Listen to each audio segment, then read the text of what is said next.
Aroha! So, I'm done with radiation day 12 and I have 7 more to go. Technically, hindi 7. So, my, what's this? 4 more radiation. The last 3 is not the full radiation, it's just with the scar. So, yon. Life update. Life update. So, I just gotten off also a consult with my radio onco.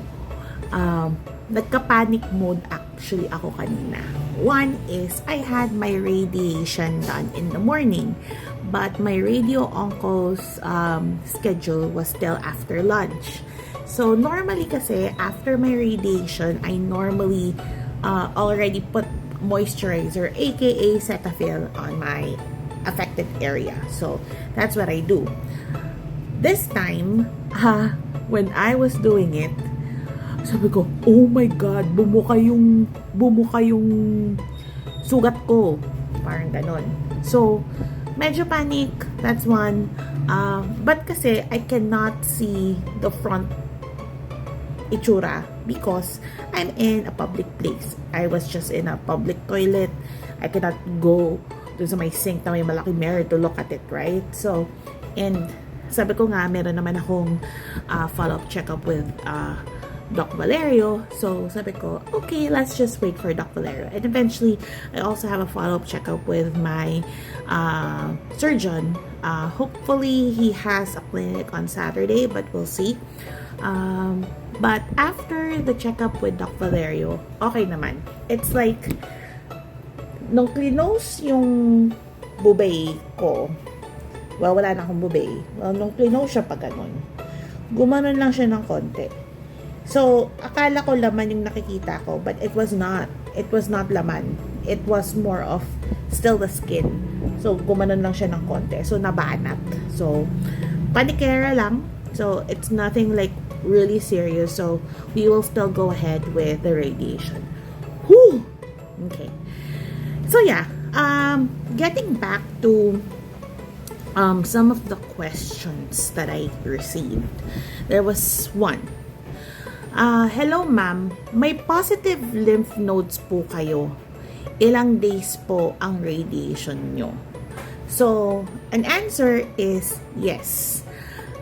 It's only 1 out of the 19 lymph nodes that was taken out from my mastectomy.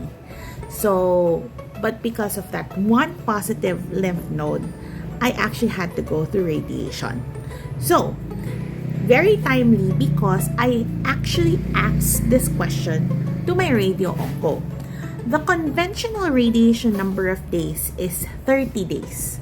And they label it as conventional. But for me, it's 19 days. But the level of radiation or dosage was actually computed by my radio onco. So, maybe for some who's doing 30 sessions, they will be under the radiation maybe, I don't know, 3 to 4, 5 minutes max. For me, because I have a higher dosage, I actually stay under radiation for around 7 to 8 minutes. So, yon.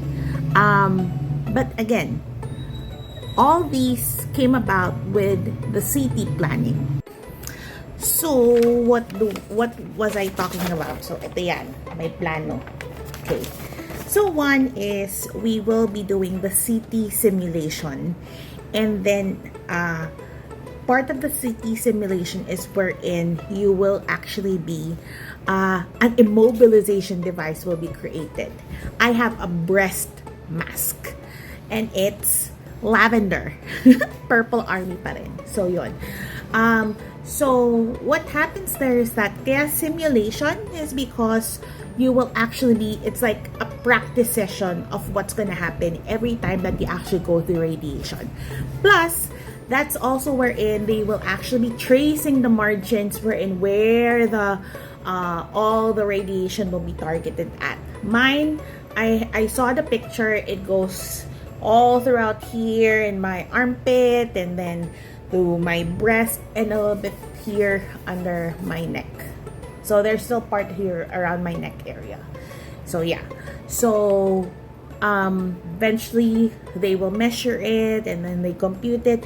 That's why there's this part of the treatment planning that you also have to pay, because so you pay for the CT simulation, you pay for the immobilization device or the breast mask, and you also pay for the treatment planning, because radiation has to be like really accurate and measured so that they should be able to target the margins and where they would be needing to kill any underlying possible cancer cells there is. So yeah, so yun, that's my treatment planning. Mine has 19 sessions.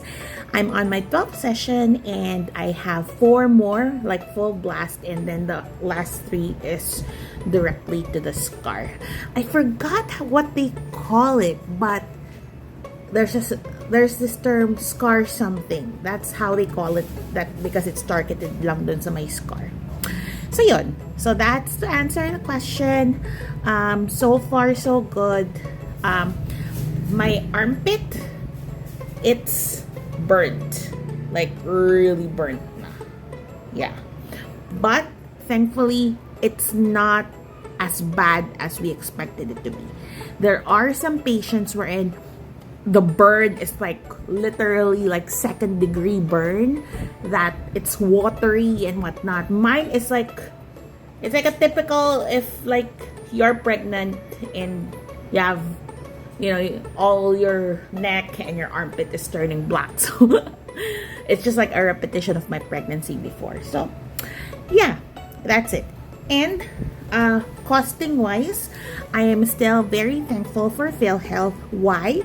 Because overall, I would say the whole costing, because I'm doing it at a private hospital, it's like around 270,000 overall.